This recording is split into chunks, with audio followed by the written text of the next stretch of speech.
महंगाई को लेकर लगातार राष्ट्रवादी कांग्रेस पार्टी का आंदोलन जारी है। हर तरफ हल्ला बोल शुरू है। जिस तरह से हाल ही में आज़ाद मैदान पर बड़ा मोर्चा महंगाई के खिलाफ निकाला गया। हमारे साथ मौजूद हैं राष्ट्रवादी के उत्तर मुंबई जिलाध्यक्ष इंद्रपाल सिंह जी। उनसे जानते हैं सर, सबसे पहले तो राष्ट्रवादी हल्ला बोल जो है कई बार चालू हुआ, आंदोलन लगातार जारी है, लेकिन वजह क्या है कि अब तक महंगाई जो है आम जनता के लिए कम होने का नाम नहीं ले रही है। ये बीजेपी सरकार बुरी तरह फेल है। 4 साल हो गए, इनके सारे वादे बुरी तरह से फेल हो गए हैं। आज भी महंगाई के खिलाफ हम लोगों को लड़ना पड़ रहा है। पूरे महाराष्ट्र में माननीय अजीत दादा पवार, हमारे पवार साहब, शरद चंद्र जी पवार, तटकरे साहब, सुप्रिया ताई, ये सभी लोगों का आंदोलन पूरे महाराष्ट्र में महंगाई के खिलाफ और किसानों के हित में उनका कर्ज माफ़ी के लिए हल्ला बोल जो है पूरे महाराष्ट्र में। और अभी आपने देखा होगा कि मुंबई में बहुत बड़ी संख्या में सचिन भाऊ के नेतृत्व में ये आंदोलन किया गया।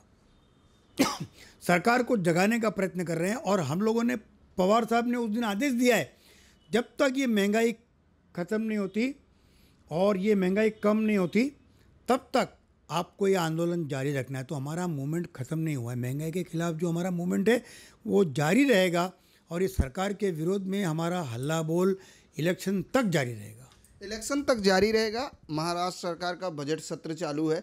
ऐसे में किसान की बात आपने कही, किसानों को लेकर किसान कहीं ना कहीं आक्रोशित हैं। किसान भी मोर्चे की बात कर रहे हैं। क्या एनसीपी का किसान के मोर्चे का समर्थन रहेगा? किसानों के हित में ही हम मोर्चा कर रहे हैं। कर्ज माफ़ी के लिए हम मोर्चा कर रहे हैं। उनको बीज सस्ता मिलना चाहिए, उनको इलेक्ट्रिसिटी कितना माफ़ होना चाहिए, सब्सिडी क्या मिलना चाहिए। अभी तक उनके फॉर्म नहीं भरे गए। रियलिटी में कुछ भी इस गवर्नमेंट ने किया नहीं है। तो किसानों के हर मोर्चे का समर्थन हमारी एनसीपी सरकार करेगी। सर, ऑनलाइन सिस्टम रखा गया है कर्ज माफ़ी के लिए, कितना सही मानते हैं कि क्या आम जो किसान हैं जो गाँव में रहते हैं उनके लिए ऑनलाइन सिस्टम सही है?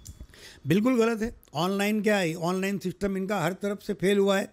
ये जितना भी अपने आप को एडवांस बताने के लिए गए हैं, इन्होंने जो भी मूवमेंट इंडिया का चालू किया, शाइनिंग इंडिया, जो मूवमेंट चालू किया इन्होंने, मेक इन इंडिया, ये सब में फेल गए हैं बुरी तरह से। तो ये कोई भी, अभी जब इन्होंने बोला था कि सारी पेमेंट कार्ड से होनी चाहिए, इतनी हैकिंग हो गई, इतनी जगह कार्ड विफल हो गया।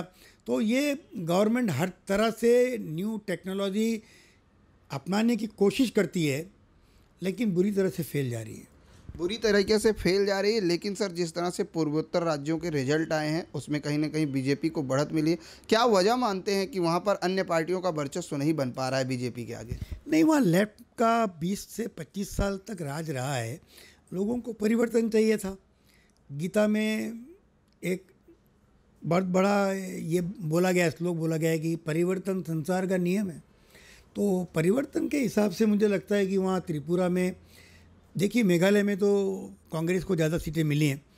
तो वो हिसाब से जहाँ बीजेपी अभी आई है वो एक परिवर्तन के हिसाब से आई है कि लोगों को मोदी के खोखले भाषण पसंद आ रहे हैं अभी भी, और चोचली बातें पसंद आ रही हैं, जुमले पसंद आ रहे हैं अभी तक।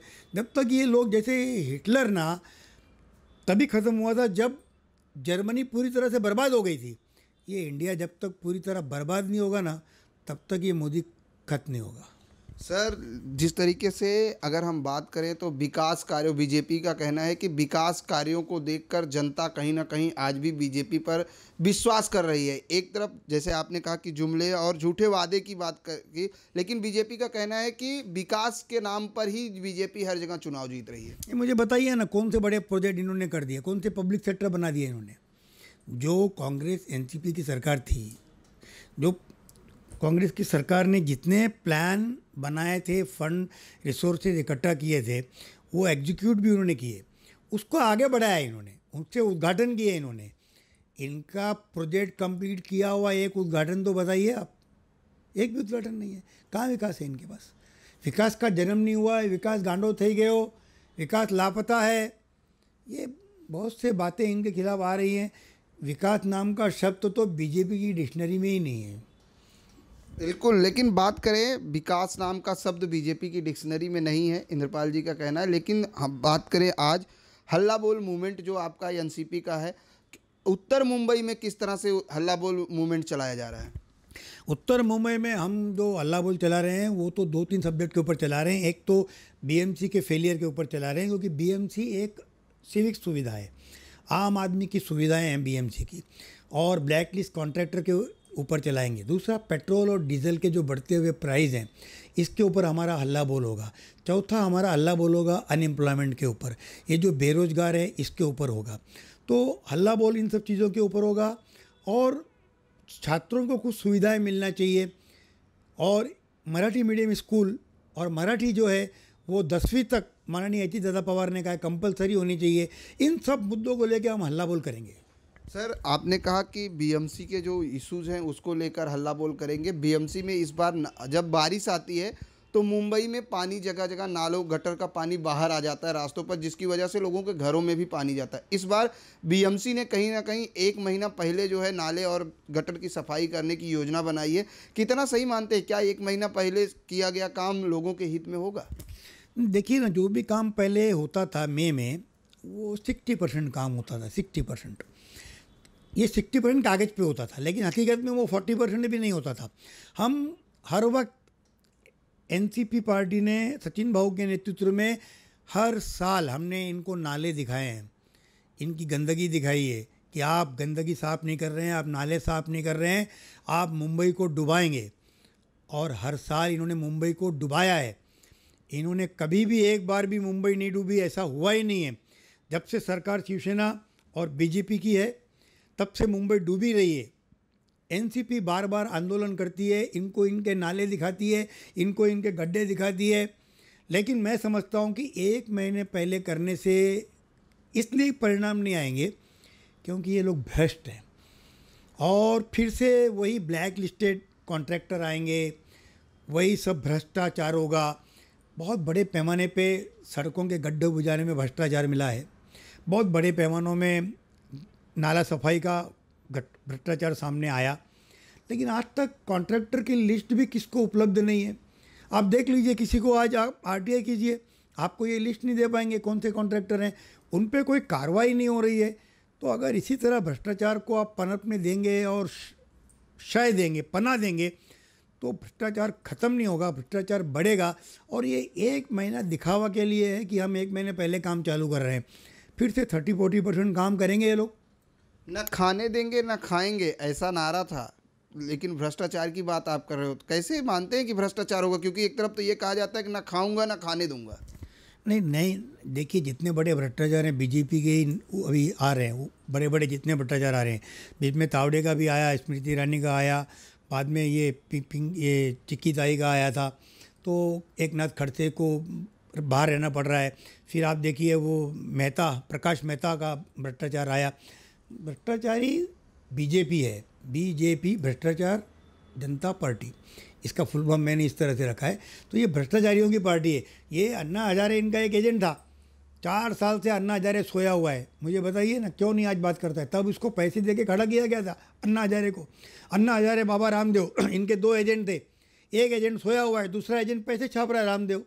आज रामदेव 25,000 करोड़ का आदमी हो गया, साइकिल पे चलने वाला, बीड़ी बेचने वाला आदमी आज 25,000 का आदमी हो गया। बीजेपी सरकार में भ्रष्टाचार कहाँ नहीं है? उसको ज़मीन आप 25 पैसे पे देते हैं, क्यों देते हैं ज़मीन 25 पैसे पे उस पर?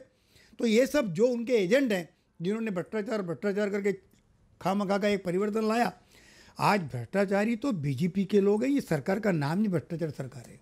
जिस तरह से स्वच्छ भारत अभियान शुरुआत की गई थी, मुंबई में कितना असर देखते हैं? क्योंकि इतना बड़ा बजट साफ सफाई पर बीएमसी को खर्च करना पड़ता है। एक तरफ केंद्र सरकार स्वच्छ भारत अभियान चलाती है, मुंबई में देश की आर्थिक राजधानी है, इस तरह से मुंबई में जो है गंदगी और बाढ़ आना, पानी भर जाना, कितना उचित मानते हैं कि बीएमसी किस तरह से काम कर रही है?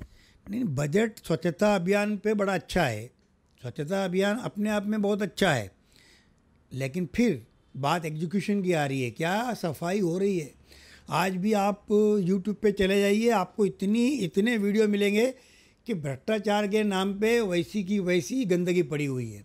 और ये जो सफाई अभियान जो बता रहे हैं, ये सफाई अभियान फिर पेपरों पे, फिर अपने ही लोगों को पैसा, फिर पैसों में घोटाला, फिर खुद खा रहे हैं। कहाँ सफाई हुई? कम से कम ये लोग YouTube पे तो लोड करें कुछ वीडियो, गिने चुनी सफाई से मतलब नहीं है। दहीसर से कोलाबा मुलुंड तक मुंबई है। आप मुंबई पूरी साफ सुथरी बताइए। अभी मैं आपको ये पीछे की तरफ ले जाऊंगा तो मेरे ऑफिस के पीछे की तरफ ही आप देख लेंगे कि पूरा कचरा, डस्टबिन, ये वो सब बिखरा पड़ा है, कुछ भी सफाई नहीं है। जहाँ मैं रहता हूँ वहाँ गोराई डंपिंग ग्राउंड है।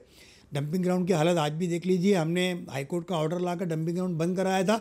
आज भी शाम को वहाँ गाड़ियाँ आती हैं, डंप करना पड़ रहा है उनको। उसके आसपास का कचरा देखिए आप तो। और आप ट्रेन से अगर गुजर जाइए, एक कैमरा लेके अगर ट्रेन से आप व्यू कीजिए मुंबई को, तो आपको ये सब कुछ सामने आ जाएगा कितना झूठ है।